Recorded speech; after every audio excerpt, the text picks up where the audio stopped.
নমস্কার বন্ধুরা, অনিভার্স world YouTube চ্যানেলে আপনাদেরকে স্বাগত। প্রাথমিক শিক্ষকদের রেশনালাইজেশন নিয়ে অত্যন্ত গুরুত্বপূর্ণ একটি নির্দেশিকা জারি করা হয়েছে।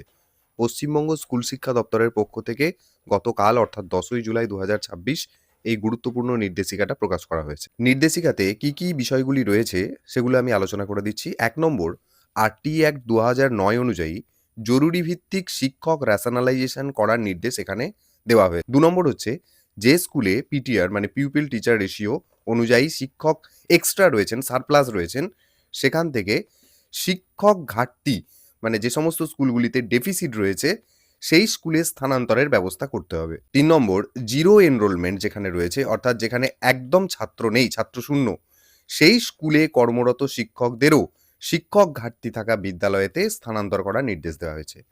এই বিষয়ে সমস্ত জেলা প্রাথমিক বিদ্যালয় সংসদ অর্থাৎ ডিপিএসসি, কলকাতা এবং শিলিগুড়ি প্রাথমিক বিদ্যালয় ডিপিএসসিকে দ্রুত প্রয়োজনীয় ব্যবস্থা নিতে বলা হয়েছে।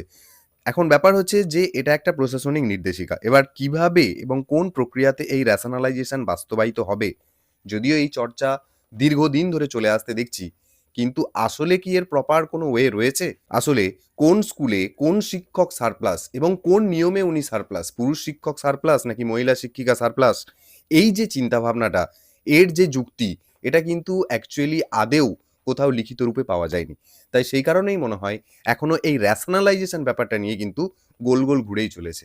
তো দেখা যাক, শিক্ষা দপ্তরের চিন্তাভাবনা রয়েছে যখন, কিছু তো ব্যাপার বেরোবেই। আপাতত আপনারা ভিডিওটি শেয়ার করুন এবং আপনারা যারা আমার চ্যানেলে নতুন তারা চ্যানেলটিকে সাবস্ক্রাইব করে নিতে ভুলবেন না।